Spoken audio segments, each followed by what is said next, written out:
Experience کو بتاتے ہوئے کہتے ہیں کہ یہ جو جس ہوٹل میں وہ رکے ہوئے ہیں وہ وہاں کا کافی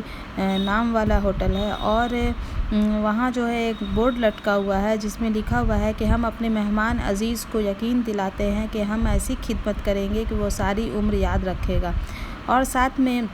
ابن انشا اس لائن کا مذاق اڑاتے ہوئے کہتے ہیں کہ بالکل صحیح کہہ رہے ہیں، لیکن جان اور مال کی سلامتی کی گارنٹی کو لیکن وہ لوگ نہیں ایکسیپٹ کریں گے کہ وہ جا کے کسی مہمان کے جان کی اور یا اس کے مال کی وہ حفاظت کریں گے۔ اور اس چیز کو بتاتے ہوئے وہ ایک انسیڈنٹ بتاتے ہیں کہ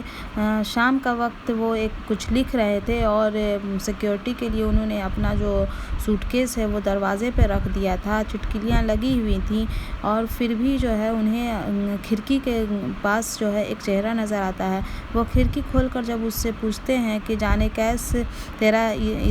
ارادہ کیا ہے، تو وہ بولتا ہے کہ میں شیشے صاف کرنا چاہتا تھا، مجھے لگا کہ آپ نہیں ہوں گے، لیکن ہے نا مجھے پتہ نہیں تھا کہ آپ آرام کر رہے ہوں گے، خیر کوئی بات نہیں، بعد میں آتا ہوں۔ پھر ابن قیس بولتے ہیں کہ میں نے 9 بجے ہی روم بوائے کو کہہ دیا تھا کہ ہم کھانا کھا چکے ہیں، چائے پی چکے ہیں، اب ہم آرام کریں گے، پھر بھی وہ 2 بار دروازہ کھٹکھٹا کر پوچھ چکا ہے کہ کوئی خدمت تو نہیں۔ تو سوچنے کی، اور وہ بتاتے ہیں کہ منیلا ہوٹل میں، مطلب کہ فلپینس کا جو کیپٹل ہے اس کا نام منیلا ہے، تو منیلا ہوٹل میں جو ہے کم سے کم مسافروں کے آرام اور آسائش کے بارے میں لوگ کتنے فکر مند رہتے ہیں۔ نہیں تو وہ کابل کے ایک ہوٹل روم کے بارے میں بتاتے ہیں کہ جو روم بوائے تھا وہ جس دن مہمان انٹری لیتے تھے اس کے بعد ڈائریکٹ ان سے یہ پوچھتے تھے کہ کس دن وہ واپس جائیں گے، اور اسی دن وہ لوگ ٹپ لینے کے لیے پہنچ جایا کرتے تھے۔ جبکہ منیلا کے ہوٹل میں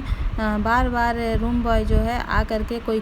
خدمت کر کے ان سے بار بار جو ہے کہ پوچھا کرتے تھے۔ پھر ابن انشا بتاتے ہیں کہ جب بھی وہ کہیں بھی جانے کا موڈ بناتے تھے تو لوگ انہیں طرح طرح کے جو ہے بہانوں سے انہیں روکنے کی کوشش کرتے تھے۔ کابل کے لیے انہیں ڈرایا گیا کہ وہاں بہت سردی رہے گی، لیکن منیلا میں ایسی بات نہیں، منیلا میں 12 مہینے گرمی ہی رہتے ہیں، تو سردی کو لے کر کے تو نہیں ڈرایا گیا، لہذا جو ہے انہیں چوری چکاری کا ذکر کر کے انہیں جانے سے روکا گیا۔ ابن انشا بتاتے ہیں کہ کراچی میں ان کے ایک دوست ہیں جو وہ جو ہے کہ جب انہوں نے بتایا کہ وہ منیلا جا رہے ہیں تو انہوں نے کہا منیلا کیا تم اخبار نہیں پڑھتے ہو، وہاں کتنے مطلب جرم کے معاملے آتے ہیں جو تم منیلا جاؤ گے۔ پھر انہوں نے کہا کہ جانا ضروری ہے، تو وہاں جو ہے چوری بہت ہوتی ہے، جیب بہت لوگ کاٹتے ہیں، اس لیے زیادہ کوئی رقم مت لے کر کے جانا، اور ٹیکسی والے بھی بہت بدماش ہوتے ہیں، اور ایئرپورٹ پر ٹیکسی پر بیٹھو تو راستے گھما کر ہوٹل کے بجائے کہیں ویران علاقے لے جاتے ہیں اور اسے جو ہے کہ اس کا سامان چوری کر لیتے ہیں اور اسے ٹیکسی سے باہر پھینک دیتے ہیں۔ اور بتایا کہ ان کے ایک دوست کے ساتھ جو ہے ایسا ہوا کہ ان کے کپڑے بھی اتروا لیے تھے، لیکن ابن انشا جانتے تھے کہ یہ فرنگی آدمی ہیں جو کہ کراچی میں رہ رہے تھے، وہ جرمن کے رہنے والے تھے، اور وہ نہیں چاہتے تھے کہ کسی ایشیائی شہر میں وہ جائیں اور وہاں سے ان کا کوئی کسی طرح کا تعلق ہو۔ اور جب ابن انشا جو ہے گئے وہاں منیلا، تو وہاں ان کے ایک دوست تھے، فلپائنی دوست بینی بابو، جن کو انہوں نے پہلے ہی خط لکھ دیا تھا، اور وہ ایک لمبی کار لے کر آ گئے تھے منیلا ایئرپورٹ پر، اور ان کے ساتھ ایک اور بزرگ بھی تھے جو کہ ان کے آؤ بھگت میں لگے ہوئے تھے،